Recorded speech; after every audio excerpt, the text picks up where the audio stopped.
लेके जाना वो करे नचियो देखे जाना अरे नाच के नशा में तू को रोटियो नहीं खाना तू को रोटियो नहीं खाना। पल्लवी जी आपको पकड़ सकता हूँ मैं एक बार, आइए ना थोड़ा सा और गले लग जा। वाह ओह माय गॉड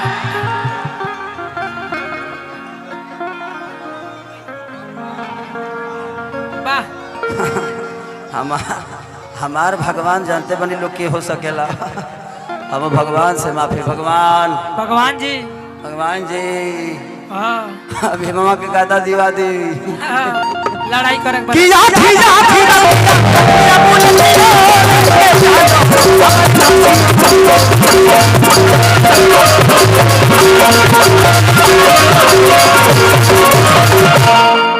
कि नाच के नशा में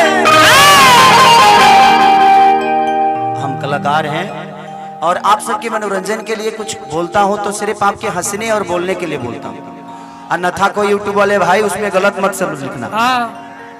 नहीं तो जानते हैं हम इनको ऐसे पकड़े हैं ना, इतना जना के मरवा लगोले बड़े ये लोग कल न्यूज क्या बनाई, खेसारी ने पल्लवी का पकड़ा और ले लिया। अब ली लास्ट में पता चले कि खेसरिया हाथे पकड़ रहा दोसर कुछ ना, जब 2 सेकंड रह जाए तब।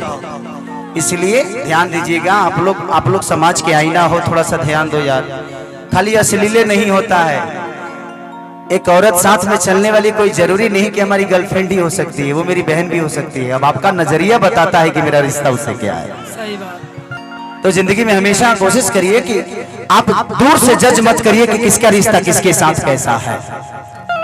एक पत्नी भी जब मार्केट में जाती हो तो बहन के रूप में ही जाती है। अब महाराज ये तो के मार्केट में चुमा ना ले जाई, ओकरा खातिर घर बनावल बा, लेकिन जब वो बिना हाथ के खाना खियावे ले न तो एगो माई के रूप में होले, और जब उसे बिस्तर पावे ले तो एगो पत्नी के भी धर्म निभावे ले। तो कोशिश करिए कि आप अपने हिसाब से अपनी चीजों को क्लियर रखिए। जुबान ही इंसान को बड़ा बनाता है और जुबान ही इंसान को छोटा बनाता है। प्रवचन करने वाला हर आदमी सुरक्षित नहीं है, ना तो 2-3 जना जेल में ना गए रहते हैं। तो आप विश्वास खुद पे करिए, जिंदगी का बहुत बड़ा मोड़ है। कोई जरूरी नहीं कि आप कलाकारी क्षेत्र में ही अपने आप को बड़ा कर सकते हैं। लोग डीएम बन के अपने नाम को राज्य का बड़ा करता है ना। तो आप जिस विधा में रहिए, जहां भी रहिए, अपने ईमानदारी से काम करिए, जीवन ऐसे ही चलता रहेगा। माँ बाप का सेवा करते रहिए, उससे बड़ा इस धरती पे ना कोई मंदिर है और ना ही कोई मस्जिद है। मुझे लगता है सुबह सुबह उठिए तो एक माँ को जरूर कॉल करिए, उसके दुआओं में रहिएगा तो हमेशा ध्यान रहिए। बॉडी दिखाइए, ओकरा बाद कहबा कि भैया तनी हई थइयो दिखा दो।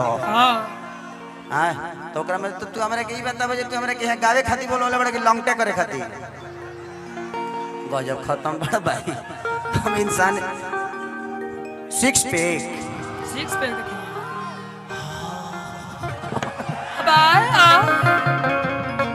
कि आठी रतिया पिया मुनती के ताला ओ कभी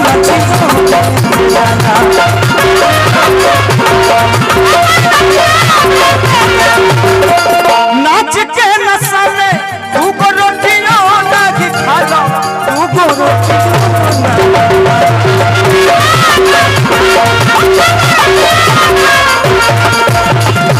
अरे कि चाहे पिया कमाई कुल्ही उड़ाई रे गैला तो टूट जाही राजा जी, टूट जाही राजा जी पलंग सगा कि चाहे पिया कमाई कुल्ही उड़ाई रे गैला ना। अच्छा तो तू ही भल बड़ा तारी माई के हीरो भाई बड़ा तू सेल्फी ले हइलो तार मौसा लो ना ली हां तेरी मां के हो मास्टरी में नौकरी लगे जो 6 महीना का अंदर जो कलिया बाद में हाँ होली का अरे कि चाहे पिया कमाई कुल्ही उड़ाई रे गैला ना, उड़ाई रे गैला ना। एगो न चली है कायरा एगो नचनिए कारण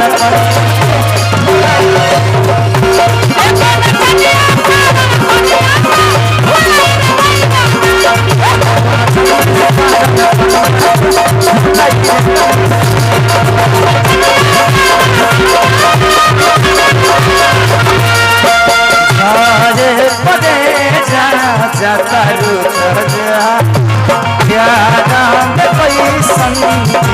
तू साजा ए हो राजा देहिया ताजा ए हो राजा देहिया ताजा लगे आई ना तो पहला पुलिस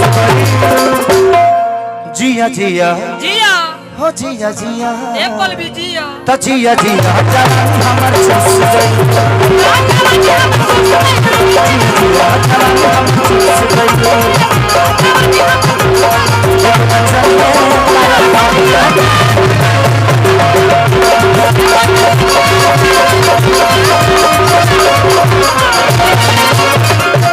किसु नये करे जा तू तो जागल रहता रह ए राजा जी ए रजऊ पागल रहता रह कि छोड़िए के हमके तू तो भागल रहता रह ओनिए लागल रहता रह तो सुन जे करे तू तो जागल रहता रह ओनिए पागल रहता रह हमरा के छोड़ी तू तो लागल रहता रह रजऊ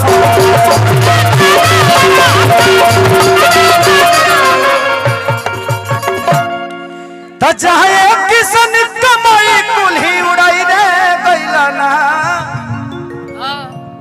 त चाहे किसन खेसारी के परिकाई रे गइलाना हो परिकाई रे गइलाना एगो नचनिए कारण कलिया हो